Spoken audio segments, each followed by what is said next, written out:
The afternoon sun streamed through the museum windows, casting a warm glow across the polished marble floors. I wandered aimlessly among the exhibits, my mind preoccupied with mundane thoughts. It was supposed to be a simple visit, one of those lazy Sundays where I sought refuge in the cool, quiet halls of culture. But then I stumbled upon it, the statue. There it stood, a striking figure carved from what appeared to be a single slab of stone, towering and regal. The nobleman's expression was one of profound sorrow, his finely chiseled features capturing an emotion that felt all too real. I was drawn in, unable to look away.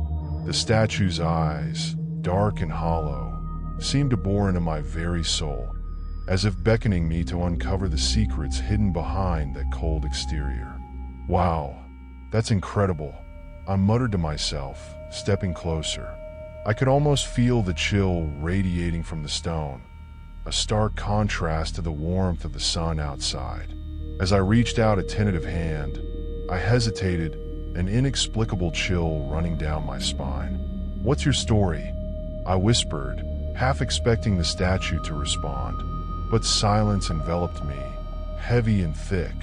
I took a step back, shaking off the strange sensation. Maybe I've spent too much time alone. I chuckled nervously, glancing around to see if anyone else had noticed my momentary lapse into absurdity. Just then, I felt an eerie shift in the air, a disquieting presence that sent shivers through my body. I glanced back at the statue, and to my astonishment, it felt as though its gaze had followed me. "Okay, this is getting weird," I said aloud, forcing a laugh. "Just a statue, right?" But deep down, the discomfort began to bloom into something more profound. I couldn't shake the feeling that I was being watched. I studied the nobleman's face again, his sorrowful expression now feeling almost alive. "You were betrayed, weren't you?" I asked, my voice barely above a whisper. "What did they do to you?" I took a step back, shaking my head as if to clear it. "You're being ridiculous, Alex," I admonished myself. "It's just a sculpture." Yet, the statue's eyes seemed to pierce through my defenses, stirring something within me, a curiosity laced with dread. I turned away, determined to explore more of the museum, but I couldn't help but glance over my shoulder one last time. The statue remained still, yet I could almost feel it watching me as I moved through the exhibit. The further I walked, the more restless I became, a whispering voice in my mind urging me to return. "It's just a piece of art," I reminded myself, but the nagging sensation wouldn't let go. After wandering through a few more exhibits, I found myself back in front of the statue, mesmerized. "What is it about you?" I murmured, drawn in once again. "You're haunting." I studied the intricate details of the statue, the flowing robes, the delicate fingers, the way the light danced across its surface. It felt like more than mere craftsmanship. It was imbued with a certain weight, a story yearning to be told. My heart raced as I took a step closer, feeling a magnetic pull I couldn't resist. "I need to know more about you," I declared, almost defiantly. "There must be something about you in the archives." I turned on my heel, my mind racing with thoughts of research and discovery. I was determined to unravel the enigma of the nobleman, to understand the sorrow etched into his stone features. As I left the exhibit, I glanced back one last time, and for a fleeting moment, I thought I saw a flicker of movement in the statue's stone eyes, an imperceptible shift. My breath caught in my throat, and I hurried away, the weight of the encounter settling heavily on my shoulders. I had no idea then that my life was about to intertwine with the tragic tale of the man trapped within that stone, and that my quest for answers would lead me down a dark path, where reality and mystery would blur, and the haunting allure of the statue would forever change me. As I sat at my small, cluttered desk, the dim light of my lamp casting long shadows on the walls around me, I felt an unease settle in my chest. The old legend I had stumbled upon at the museum echoed in my mind like an ominous chant. I had managed to find a dusty tome tucked away in a forgotten corner of the library, its pages yellowed and fragile. The title read Curses and Legends of the Forgotten, but it was the chapter on the nobleman that held my attention captive.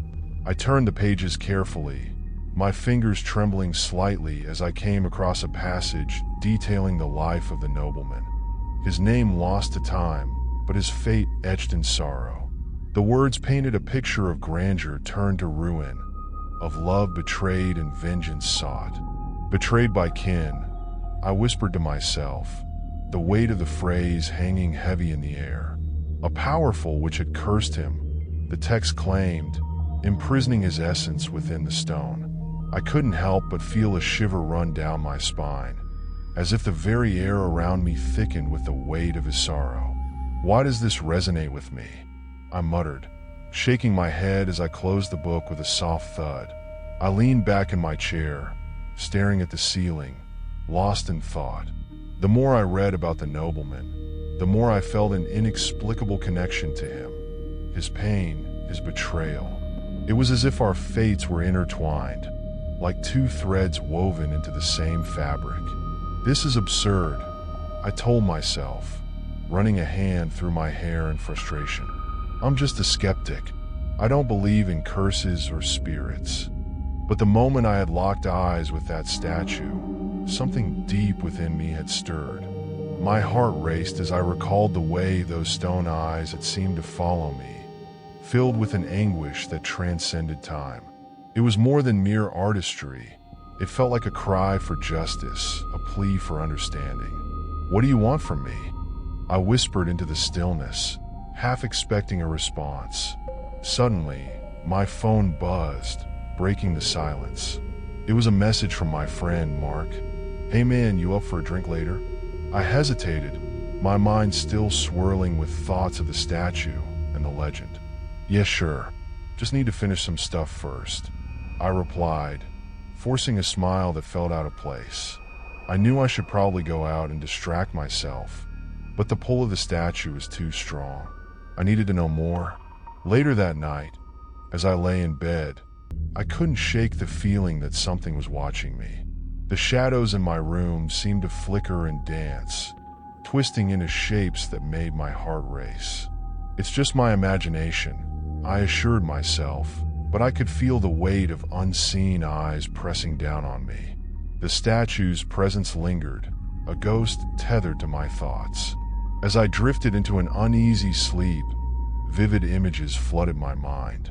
I found myself standing in a grand hall, opulent and filled with laughter, only to be jolted by the sound of shouting. I was trapped in the nobleman's memories. A figure loomed over me, a man I recognized as a brother. "You betray me," he shouted, rage etched across his face. I felt the nobleman's anguish and confusion wash over me like a tidal wave. Why? I wanted to scream, but my voice was swallowed by the chaos. The dream shifted, and I was now in a dimly lit chamber where whispers filled the air. Shadows moved in the corners, their forms indistinct but menacing. "They will pay for their treachery," a voice echoed, deep and resonant. It was the nobleman's voice, filled with a darkness that resonated with my own fears. I felt the ground tremble beneath me, as if the very fabric of reality was unraveling. I woke up with a start, my heart pounding in my chest. The room was silent, but the feeling of dread lingered like a fog. "What's happening to me?" I whispered into the darkness, unsure if I was losing my mind or uncovering something far more sinister. I could no longer distinguish where the nobleman's anguish ended and my own began. The line between our identities was blurring, and with it came a chilling awareness that perhaps I was not merely a passive observer in this unfolding tragedy. As I stumbled through the door of my apartment, a wave of unease washed over me. The air felt heavy, charged with a tension I couldn't shake off. I had always considered myself a rational person, someone grounded in the tangible world, but ever since my encounter with that statue, reality seemed to fray at the edges. I tossed my bag onto the table and glanced around, half expecting to see the shadow of the nobleman lurking in the corners, watching me with those sorrowful eyes.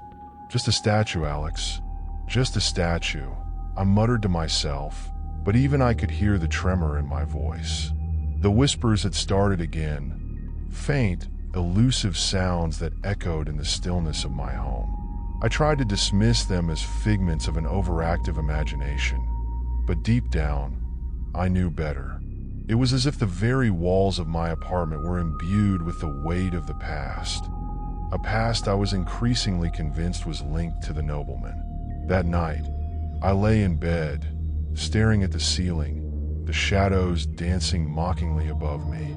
I could almost hear the whispers again, a cacophony of voices intertwining like a sinister melody. "You're not alone, Alex," they seemed to say. "We are always here." My heart raced, and I pulled the covers tighter around me, wishing to cocoon myself from the world outside. But sleep eluded me, and I found myself trapped in a restless limbo, haunted by visions of betrayal and despair. The next morning, I awoke to the sound of glass shattering in the kitchen. My heart leapt into my throat as I bolted upright, adrenaline coursing through my veins. I rushed to the kitchen, my bare feet slapping against the cold floor, only to find my coffee mug, my favorite one, emblazoned with a ridiculous quote, lying in pieces on the ground. I hadn't been near it since I'd left it on the counter the night before. "What the hell?" I whispered to myself, my hands trembling slightly as I knelt to clean up the shards. As I gathered the pieces, I felt a chill crawl down my spine. It was as if someone was standing right behind me, watching. I turned sharply, half expecting to see a figure there, but found only emptiness. "Get a grip, Alex," I said out loud, my voice breaking the silence. "This isn't happening." I forced myself to breathe, to focus on the mundane task of cleaning up the mess. But the sense of being watched lingered like a shadow, refusing to dissipate. Days passed, and the disturbances only escalated. My friends began to distance themselves, their smiles faltering as they caught sight of the paranoia etched across my face. "Are you okay, man?" Jake asked one evening, concern evident in his tone. We sat in the dim light of my living room, but I couldn't shake the feeling that the walls were closing in on me. "You seem different." "I'm fine," I replied, perhaps too quickly. "Just a lot on my mind." But even as I spoke, I felt the weight of my words. I was anything but fine. The whispers had grown louder, and I could feel something lurking just out of sight, an unshakable presence that gnawed at my sanity. "Look, if you need to talk or—" Jake began, but I cut him off, my voice sharper than I intended. I said, "I'm fine." I snapped, the words hanging heavy in the air. I immediately regretted my outburst. Jake's expression shifted from concern to hurt, and I felt a pang of guilt. "Sorry, man. I've been dealing with some stuff." "Yeah, I get it. Just remember I'm here if you need anything," he said, his voice quiet as he focused on his drink. I watched him for a moment, wishing I could confide in him, but the truth felt too monstrous to share. As the days turned into an endless cycle of dread and isolation, I found myself wandering back to the museum, drawn by an inexplicable force. Each step felt heavier, as if I were trudging through thick fog. The moment I crossed the threshold, the familiar chill enveloped me, and I felt the whispers echoing louder than ever. "Find us," they urged. "Unravel the truth." I made my way to the archives, my heart racing with a mix of fear and determination. I needed answers. Desperate for clarity, I rifled through dusty tomes and yellowed papers, searching for anything that might explain the sinister grip the statue had on my life. The air was thick with dust and the scent of aged parchment, and I could almost hear the walls whispering secrets meant to be unearthed. Come on," I muttered, my fingers trembling as I flipped through the pages. I was running out of time, and I could feel the weight of the nobleman's sorrow pressing down on me, urging me to discover the truth before it consumed me whole. As I stood in the dimly lit corner of the museum, the musty smell of aged paper surrounded me like a shroud. I clutched the faded diary tightly in my hands, feeling the weight of its secrets pressing down on my chest. The archaeologist's meticulous handwriting danced across the pages, chronicling discoveries that had begun to feel all too familiar. Each word I read sent shivers down my spine, echoing the whispers that had haunted me since my first encounter with the statue. "Alex, you need to understand," I muttered to myself, my voice barely rising above the rustle of the pages. "This isn't just a story, it's a warning." I skimmed past the initial entries, my heart racing as I reached the sections detailing the fates of those who had come before me. Each of us was drawn to the statue. One entry read, "At first, it was the allure of history, the echo of a noble life lost. But the deeper we delved, the more we felt the chill of the nobleman's despair. The laughter of our colleagues turned to silence, and the shadows we once disregarded began to watch us with malevolent intent. A chill crept up my spine as I recalled the shadows that flickered in my peripheral vision, the whispers that seemed to call my name late at night. I had dismissed them as figments of my imagination, symptoms of stress. But here, in the pages of this diary, I saw the truth laid bare. Madness lurked behind every revelation. I read aloud, my voice trembling. "One by one, we succumb to the spirit's sorrow. I fear I am next. I can feel his rage feeding on my thoughts, drowning me in despair." I paused, the weight of his words sinking into my bones. "Is this my fate?" I whispered to the empty room. "Am I destined to join their ranks? Please, tell me there's a way to break free from this cycle." I pleaded with the pages, though I knew they could offer no solace. I flipped further into the diary, desperate for a solution, my fingers trembling as I turned each page. The entries became increasingly frantic. "The statue watches us, its eyes like burning coals," wrote the archaeologist. "At night, I hear him weeping, a sound that chills my soul. I must warn anyone who dares to uncover the secrets of the nobleman. His pain is my pain, his madness, mine to bear. God, what have I done?" I gasped, clutching the diary to my chest as realization washed over me. I had been drawn to the statue, unable to resist its call. The connection I felt was more than curiosity. It was a tether, binding me to the nobleman's tragic fate. Just then, a shadow flitted across the room, and I snapped my head toward the doorway, heart pounding. "Is someone there?" I called, my voice echoing back at me, empty and mocking. No answer came, but the air felt heavy, charged with a palpable energy that sent tremors through my limbs. I shook my head, pushing the fear aside. "I need to focus," I murmured, returning my gaze to the diary. "There has to be something here." As I reached the last few pages, I stumbled upon a passage that made my blood run cold. "The curse can only be broken by confronting the source of the nobleman's pain," it read. "You must face the betrayal that trapped him in stone. But be warned, to confront his past is to confront your own. The truth may be more horrific than the curse itself." The realization hit me like a jolt. "I have to face my past," I whispered, dread curling in my stomach. The shadows, once mere flickers, now seemed to close in around me. I could feel the weight of their expectations pressing on my shoulders. "What is it you want from me?" I shouted into the darkness, my voice breaking. "I'm not afraid of you. I will not be another victim." But deep down, fear gnawed at my resolve. The nobleman's pain was now intertwined with my own, and the thought of uncovering that connection sent my mind spiraling.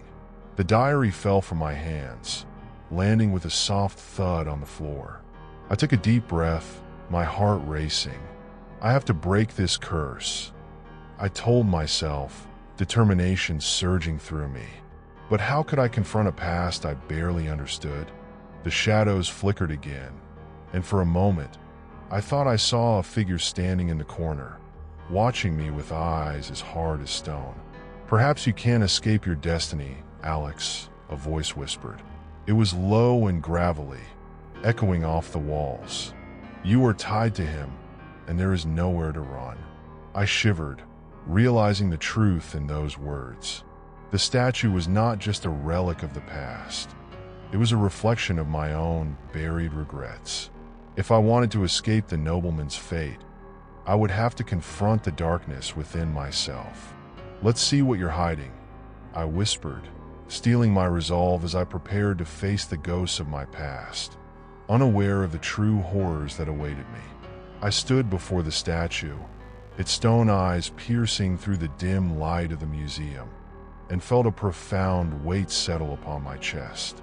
Armed with the knowledge I'd unearthed from the diary, I was determined to confront the anguish that had seeped into my life since that fateful day. "You and we share a bond," I whispered, my voice trembling, as if the very air around me held its breath. "But I need to understand your pain to free us both." I had spent countless hours poring over the pages of the diary, each entry more chilling than the last. The archaeologist's words echoed in my mind. To break the curse, one must confront the past, not just of the nobleman, but of oneself. I took a deep breath, summoning every ounce of courage I could muster, and stepped closer to the statue. The cold stone felt alive beneath my fingertips as I traced the contours of the nobleman's face, his sorrow etched forever in stone. "Tell me your story," I urged, half expecting the statue to respond.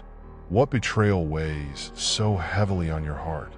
As if in answer, a chill swept through the room, and the shadows seemed to deepen.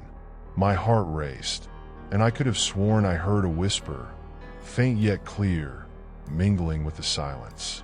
"Relive it, relive the moment of my despair." Without thinking, I sank to my knees, my palms pressed against the cool floor. I closed my eyes, focusing on the sensations around me. The musty scent of ancient wood, the distant echoes of footsteps in the hall, and the steady thrum of my heartbeat. I felt a pull, a vortex of energy dragging me deeper into the past, and suddenly the world around me shifted. I was no longer Alex. I was a nobleman, standing in a grand hall, adorned with opulence and light. Laughter echoed around me, but it felt distant, like a fading melody. I turned to see figures in fine attire, their faces blurred and indistinct. But one face stood out, a man, his features sharp and familiar, yet twisted with malice. "Brother," he sneered, his voice like ice. "Did you think you could keep the throne from me forever?" "No, I stammered, feeling the weight of betrayal pierce my heart like a dagger. I could feel the nobleman's anguish flooding my senses, raw and consuming. I only wanted to protect our family. Protect. The laugh was hollow, cutting through the air like a blade. "You are weak. You've always been weak." The man lunged forward, and I felt the cold steel of a dagger plunge into my side, the warmth of my blood spilling forth. I gasped, the agony washing over me and pulling me back into the abyss of despair. "No!" I shouted, flinging myself away from the memory, desperate to escape the sensation of betrayal. But it was too late. The darkness had wrapped its tendrils around me, pulling me deeper. "I can't bear this," I screamed, but my voice was swallowed by the void. Suddenly, I was back in the museum, gasping for air, the statue looming over me, its eyes shimmering with an otherworldly light. "You must accept it," a voice boomed, resonating in the very marrow of my bones. "What you seek is within you." I staggered back, the realization crashing over me like a tidal wave. No, it can't be. I cried out, clutching my head as memories flooded my mind. Echoes of betrayal, the weight of vengeance, the insatiable hunger for redemption. I was not just a spectator. I was the nobleman, bound to relive this nightmare through eternity. No, I shouted defiantly, tears streaming down my face. I refused to be a pawn in this twisted game. Yet the statue remained unmoved, its eyes unblinking, and I could feel the curse tightening around me, a noose woven from my own past. You cannot escape what you are, the voice whispered, mingling with the shadows. You must confront your own darkness to break free. I knelt before the statue, the weight of my past pressing down upon me like a shroud. Show me, I whispered, my voice barely audible. Show me how to break this cycle. In that moment, I knew that I was standing on the precipice of something monumental. The path ahead was fraught with danger, but for the first time, I felt a flicker of hope amidst the despair. I would confront the darkness, not just of the nobleman's betrayal, but of my own soul. And perhaps, just perhaps, I could rewrite the ending to this tragic tale.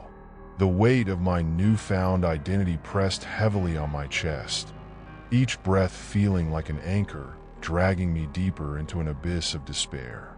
I paced the dimly lit room, the shadows flickering across the walls, playing tricks on my mind. My thoughts were a chaotic storm, swirling around the concept of forgiveness, something I had never considered, let alone for myself. Forgive them, forgive yourself, I muttered, testing the words on my tongue like a spell. But could I truly forgive the traitors who had condemned me to this eternal torment? Could I forgive the man I was, who had allowed such betrayal? The statue loomed behind me, its presence both comforting and suffocating, a silent witness to my struggle. I turned, meeting its stone gaze, and for a moment, I felt an unexplainable connection between us, as if it understood the turmoil brewing inside me. You were once a man of honor, I whispered, my voice barely above a breath. How did it come to this? As if in response, the air around us shifted. The temperature dropped, and a low hum resonated through the room. I squinted, trying to discern the changes, and then I saw it. The statue's eyes began to glow, emanating a brilliant light that cut through the shadows like a beacon. I stumbled back, my heart racing. This was a sign, wasn't it? A sign that the curse was ready to unravel, that I could break free from the chains binding my soul to this tragic past. Forgiveness, I repeated, feeling the weight of the word. You must forgive. I closed my eyes, envisioning the faces of those who had betrayed me, the brother who sold me out, the friends who turned their backs. Each face flickered before me, filled with anger and regret. I winced as their memories pierced my heart, but I knew I had to confront them. Why did you forsake me? I shouted into the void, my voice echoing back, taunting me. You took everything from me. The light intensified, bathing the room in a surreal glow. I felt the energy pulsating, almost alive, wrapping around me like a warm embrace. I opened my eyes, the luminescence illuminating the corners of the room, banishing the shadows that had clung to me for so long. Yet, just as I felt an inkling of hope, a chilling realization struck me. What if I don't want to forgive? I murmured, the words tasting bitter. In that moment, the statue shuddered, the glow morphing into a blinding light that filled the entire room. I shielded my eyes, feeling a surge of energy course through my veins, almost intoxicating. It was as if the very essence of the nobleman was pouring into me, intertwining our fates irrevocably. I could sense his pain, his despair, and his longing for redemption. Suddenly, with a deafening crack, the statue shattered, fragments flying in all directions, glittering like stars against the darkness. I gasped, my heart pounding as the blinding energy enveloped me. And in that moment of chaos, I caught a fleeting glimpse of something horrifying. My own reflection twisted in rage and sorrow among the swirling debris. "Alex," the voice was sinister, resonating deep within me. "You think this is over?" I froze, the shards of stone settling around me like a haunting reminder of the past I couldn't escape. The darkness crept back, a familiar shroud, whispering promises of vengeance and despair. "No," I breathed, a chill coursing through my body as the shadows began to close in. "This can't be happening." But the shadows danced, weaving themselves into a tapestry of my fears. I felt the weight of betrayal pressing down on me once more, the curse not broken, but merely transformed. As I stood amidst the remnants of the statue, a sense of dread settled in my gut. The cycle was not truly broken. It had merely shifted, waiting for the right moment to reclaim me. "Forgiveness," I whispered, but the word felt hollow now, echoing in the void where hope once resided. The familiar face among the shadows smirked, a reflection of my darkest self. "You will pay for their sins, Alex." And as I faced the remnants of my past, I realized that the true horror was not the statue or the curse. It was the darkness within me that refused to let go, a reminder that some cycles are destined to repeat.